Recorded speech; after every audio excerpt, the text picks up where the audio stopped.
9 lini masa sejarah perjalanan rupiah sebagai mata uang Indonesia. Sebelum seperti sekarang, mata uang Indonesia telah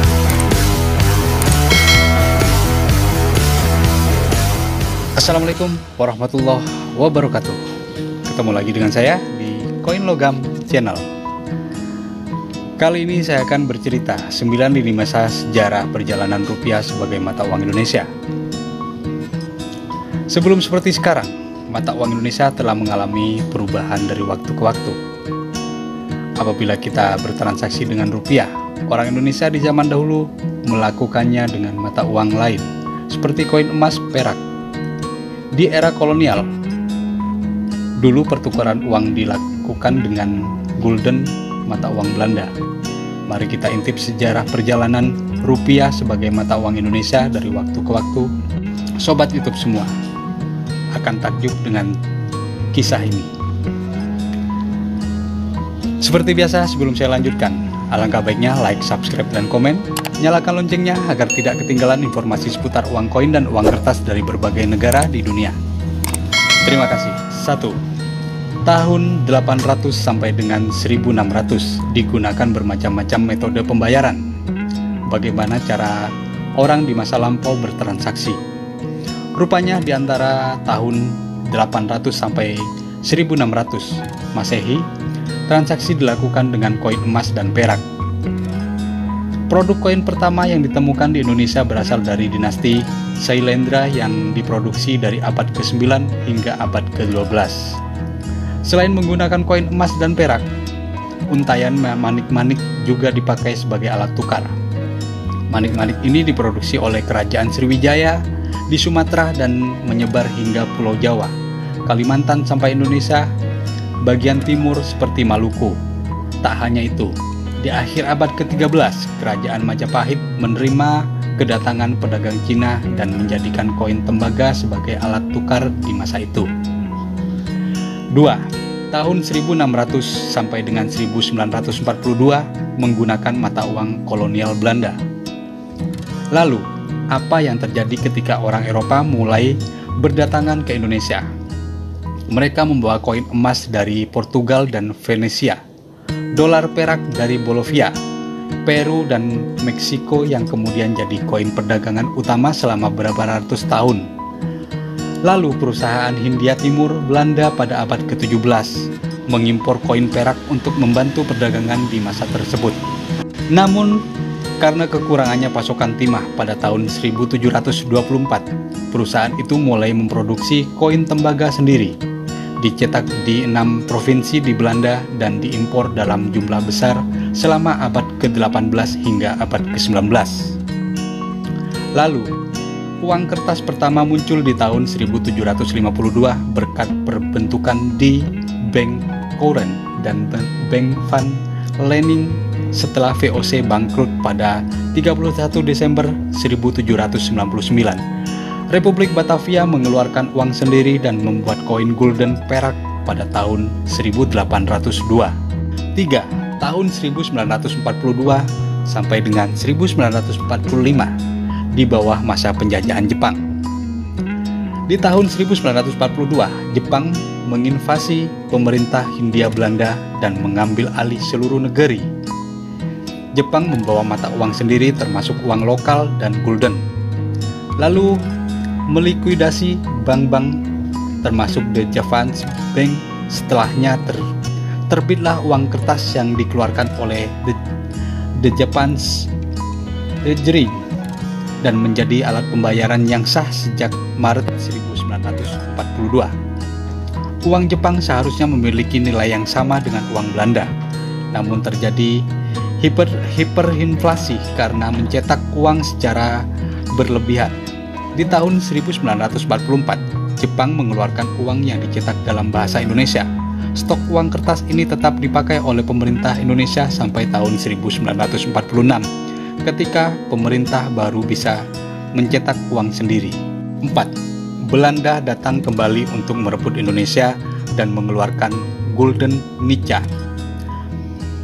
Pada akhir perang, sekutu Nica mulai mengambil alih kendali atas Indonesia dan mencetak Gulden Nica di tahun 1943. Uang ini disebarkan di Papua, Maluku, dan Kalimantan.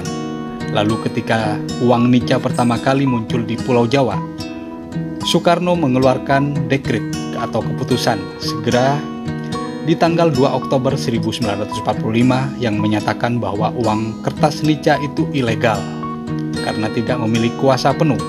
Akhirnya Belanda memutuskan tidak mengeluarkan uang nica di kota-kota Pulau Jawa dan Sumatera. Karena kesulitan mengedarkan uang, akhirnya lambat laun nica tidak lagi berlaku dan tidak digunakan. 5. 1945, Indonesia mulai mencetak mata uang rupiah. Di tahun 1945, setelah proklamasi kemerdekaan, pemerintah Indonesia memutuskan sudah saatnya untuk membuat mata uang sendiri. Lalu pemerintah menyatakan bahwa Bank Sentral Indonesia yang baru adalah Bank Negara Indonesia. Didirikan pada 5 Juli 1946 dan menempati kantor The Javans Bank di Yogyakarta. Rupiah Indonesia pertama kali dikeluarkan pada 3 Oktober 1946, sementara mata uang yang berlaku sebelumnya seperti nica atau mata uang Jepang harus diserahkan ke bank paling lambat 30 Oktober 1946. FYI, 1 rupiah baru itu nilainya setara dengan 0,5 gram emas. 6. Tahun 1965 sampai dengan 1991 terjadi inflasi besar-besaran. Inflasi merajalela dan naik hingga 27% di tahun 1961. Di tahun selanjutnya melonjak jadi 174% dan menjadi 600% pada tahun 1965. Akibat kekacauan ini, harga pun melonjak naik dan indeks harga pada akhir tahun 1965 telah dihitung 363 kali lebih tinggi dari tahun 1958. Akibat inflasi ini, beberapa nominal baru rupiah ditambahkan. Pada tahun 1970, Bank Indonesia menambahkan nominal Rp5.000 dan Rp10.000 uang kertas baru.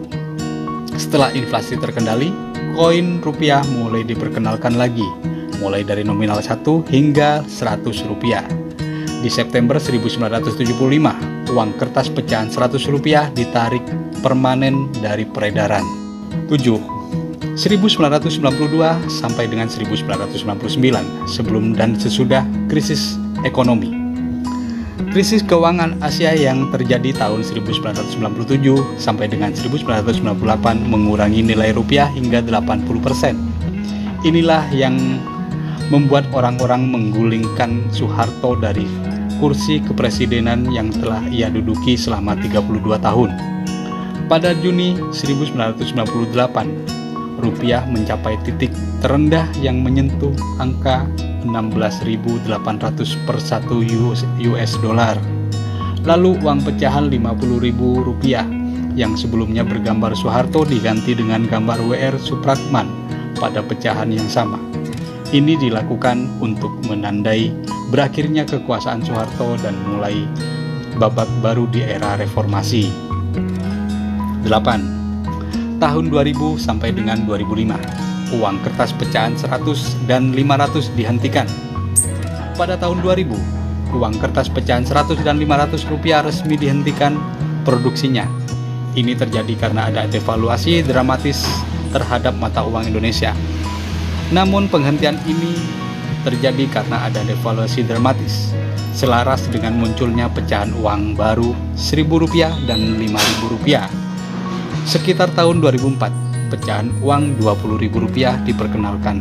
Sementara itu, di tahun 2005, Direksi Bank Indonesia mendesain ulang pecahan uang kertas Rp10.000 dan Rp50.000.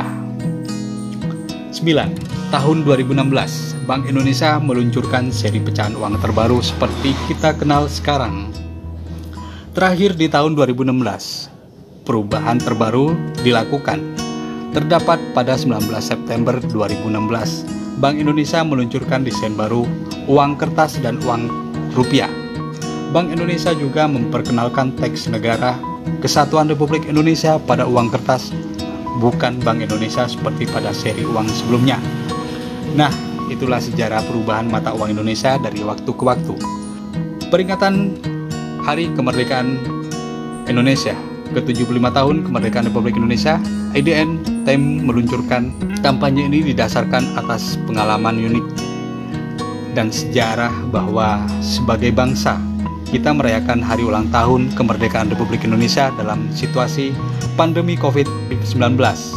Karena kita bersama-sama harus membantengi diri dari serangan virus berbahaya. Di saat yang sama, banyak hal yang perlu kita jaga sebagai warga bangsa yang baik agar tujuan proklamasi kemerdekaan Republik Indonesia bisa tercapai. Demikian sejarah mata uang Indonesia dan perjalanan sebagai mata uang. Semoga bermanfaat. Jangan lupa like, subscribe, dan komen. Nyalakan loncengnya agar tidak ketinggalan informasi seputar uang koin dan uang kertas dari berbagai negara di dunia. Terima kasih. Wassalamualaikum warahmatullahi wabarakatuh.